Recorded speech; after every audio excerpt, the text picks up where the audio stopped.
Welcome back to News Talk.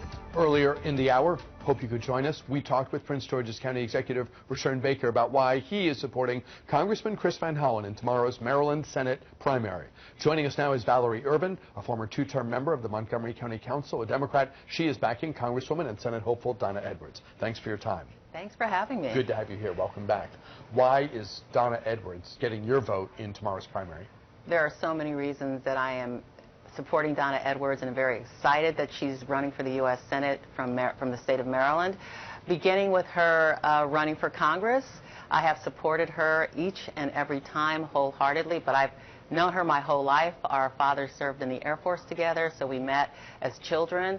But where else but Maryland can you find a woman with her qualifications who is so powerful in her support of working families? I have never seen anything like the Donna Edwards phenomenon anywhere else in the country, and I'm just really excited about what tomorrow's going to bring as real voters get to go to the polls and tell us what they really think. What style does she bring?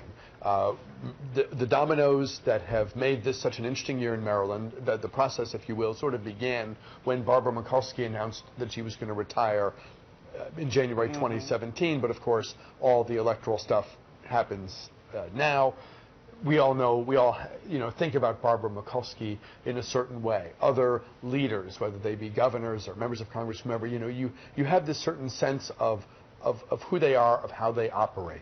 What is the Donna Edwards MO? I think Donna Edwards is a really straightforward kind of person. I get asked this question all the time. She is fearless, number one, and she will take on even members of her own party. We've seen that happen before. If she believes deeply in a topic like Social Security, like where she has drawn the line, she will be fearless about her support of it, whether or not her colleagues move in one direction or another. I think what's created problems or issues for Donna in the past has been precisely that. Like, she's very clear about who she is, and she's very clear about why she's in the U.S. Congress, and she's very clear about who she's representing. And I think that makes her a very dynamic force for good and for progressive values and for working families all over the state of Maryland. Is there something to be said for a recognition that once you get in, you're working out of necessity, by design, with people with whom you do not disagree, but you can end up in one of two places.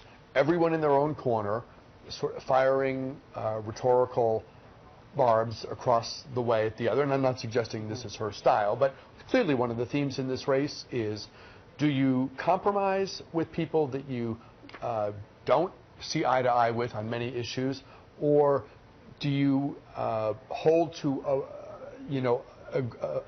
a really firm sense of what you believe? I mean, to the extent that you want to acknowledge that as part of the undercurrent of this race, can you reflect on that? Because you've been in office. Now, admittedly, you served on an all-Democratic county council where you didn't have Republicans you had to worry about. Yeah, but still. But I had other Democrats who didn't sort of necessarily agree with my perspective or my point of view from time to time. But at the end of the day, there's two things that work when you're a legislator. You go into your body and you try to pass laws, create spaces for improvements in people's lives. I think what Donna has chosen to do is where she can agree, she agrees, but on big things like health care, like Social Security, like a woman's right to choose, big issues that impact millions of families in Maryland, she does not want to play the game of go along to get along.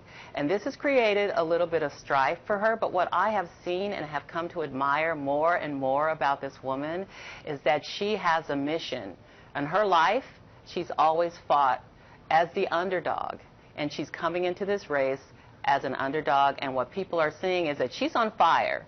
I mean, I was at an event in Prince George's County yesterday, and it was like, it gave me goosebumps, the numbers of women, young women, women of all ages, people who have never thought that in their lifetime that they would be able to support a woman like Donna, who has a story very similar to so many of their own stories, run for the U.S. Senate, and not just run, but could possibly win this thing tomorrow. There's not a single woman of color in the Senate now. What would it mean to have her win and take the seat? I posted something on my Facebook page yesterday about Harriet Tubman being on the $20 bill, another proud Marylander. To have Donna Edwards win a seat on the U.S. Senate, only the second African-American woman to ever do so, clearly has historical implications. But for us who know her, this is like just the next step she's taking to do what she does, and that is to represent people. Does it's been reported that she's frustrated and maybe disappointed that more members of the Congressional Black Caucus haven't come forward to support her. Her own county executive, an African-American, Prince George's, Rashawn Baker, is supporting Chris Van Hollen. Others have stayed neutral or supported him. She, of course, has many endorsements that she's very proud of, touts, and is rightfully happy about. But for the ones she didn't get, do they speak to something about her ability to get along with others, or something that, if it's in the minds of people listening to our conversation now, you would wish to address? Yeah, I think, look, for those of us who have been around politics, especially in the state of Maryland for a long time, there is a Democratic Party that is very powerful, let us say it that way. And the people who have gone through what I call the farm team, who have run for office and have built themselves a career inside politics in the state of Maryland, whether they're black or white, there is a lot of pressure on people to behave themselves and be with the status quo, which is Chris Van Hollen. I have nothing against Chris. I like him very much. I think he's a superb person. However, in this moment that we're living in right now in this country, there is tremendous change going on. And in the state of Maryland, there is more or less a discussion going on about what will happen after this election to the Democratic base in the state of Maryland, who feel very disregarded and disrespected in this race in particular. Why?